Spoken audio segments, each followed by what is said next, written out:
Back to Vintage Power Sports. So as you can see, this is the trailer I got for free.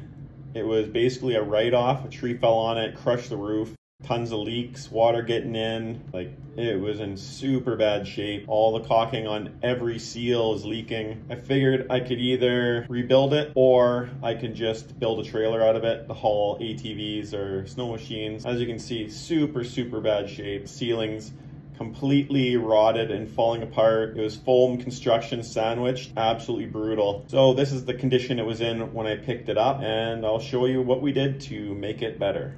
Oh, Canada. So I got the trailer home. The first order was to assess the damage and then give it a good wash. So we washed her up. It looked mint. Washed up until you saw the roof and the inside. So assessing the damage on the inside, I decided, well, it's time to start stripping this thing down and see what's actually going on.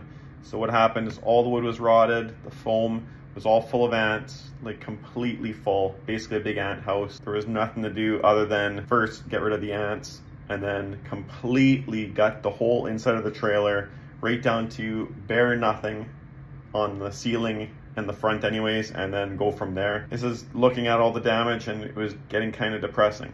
The way I decided to do this was with wood ribs across, just like a canoe. They would go on top of the outside walls, creating a good solid frame. Then I could put insulation in between all the ribs to finish the job. For the main structure of the ceiling, I ripped a few 2x4s in half to make some bracing, and I used 2x4s and 2x6s for the main structure just to make sure everything was solid and control snow load and have no issues with buckling or anything with the weight of stuff on the roof. So here we are in the build. We are just insulating now. I'm using 1-inch thick pink insulation, like the foam stuff, and I'm just cutting it out between all the 2x4s and 1x1s that I used as ribs to support here, and then just put a little PL on it. Nice PL on that rib and between the ceiling and the rib, holding that in. And then on this side, I got PL running all the way down this, and I'm gonna slap it in. Try not to get too dirty. Get that piece in there. Piece on this side. Wedge it in. Push it up. And we'll push this rib down so it glues. And now we'll run a bead along this one here to make sure that that stays in place. Glue it in a few spots. This PL is awesome stuff.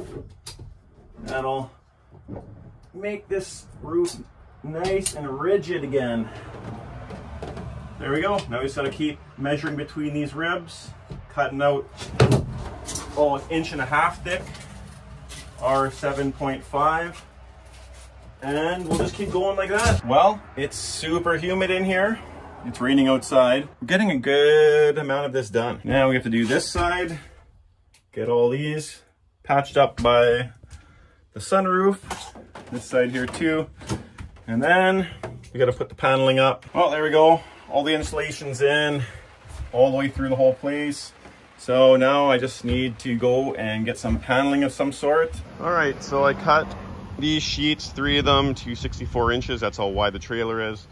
And then I have some transition strips that we'll put in, slide in. Basically, we'll just screw it down inside the trailer. So I just cut it with the electric skill saw, put up on these tiny little boards so I can set my depth just over 1/4 inch and cut through the panel, leaving a nice decent edge. And it'll be covered by the transition strip on the edges anyway. So I'm just using these number 8 1¼ wood screws. I just fastened a little strip in one spot on the side so it'll have a nice curve all the way down to the bottom. And I'll slide a piece of paneling in from the back here. And I'll slide it all the way forward, but I'm gonna glue all those slats all the way along. Put some PL all over it to keep everything solid. I think it's time for you guys to watch me sweat as I get this paneling slid into place. Okay, I got this side in, but you can't do both at the same time. It won't slide, it keeps falling out of the track. So what I think I'm gonna do is unscrew this strip, pull it back, slide it on, and then try to figure out how to do the rest of them. Started on this side and keep it on there all the way through.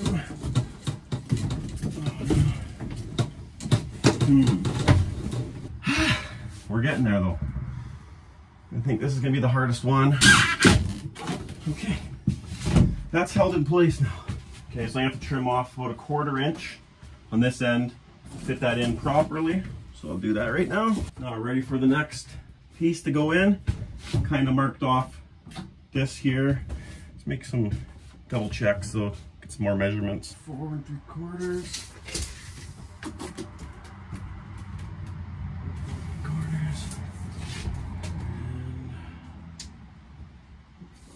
24 3/4 from the sides. Next sheet is here. I'm just gonna get a screw started in the panel just so I can hold it up a little easier by myself. And let's see what we can do here. If I can get it into those grooves. Around a couple beads of PL premium up there. We'll start with this side, I guess. So let's try to get that panel in the groove all the way along. Perfect. Ceiling part up.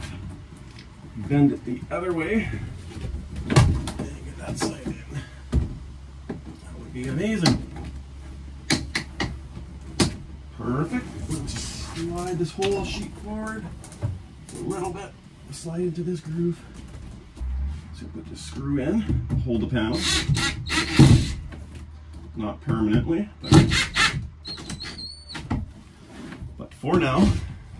Maybe I'll put another screw or two right here after I put a little dab of PL on there. That's the stuff there. Heavy duty.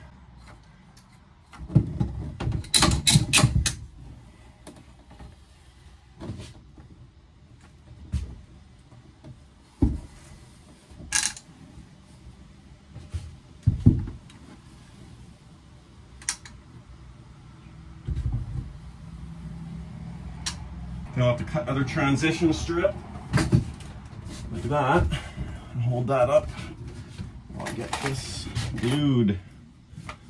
Then I have to cut the sunroof hole out.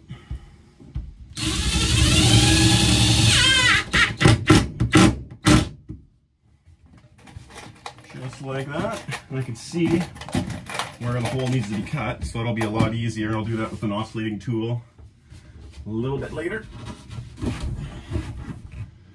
Put a screw here because this will be covered up that'll be covered up. I'm just going to cut this window out with this tool. I'll just follow this light line.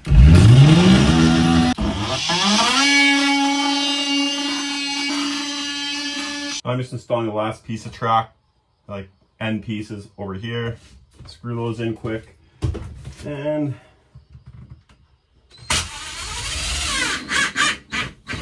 got our next piece ready. Last sheet going in. Got the PL all around everywhere. Let's try to get this in. First try. And we have to get wires. There's a few wires here. Have to pull through. So now that the roof's all in, it's time to start reinstalling all the cabinets. Once the cabinets are all in, then we're going to start moving on to the solar panel system, and that'll be in the next video. Stay tuned, guys. Never go full retard.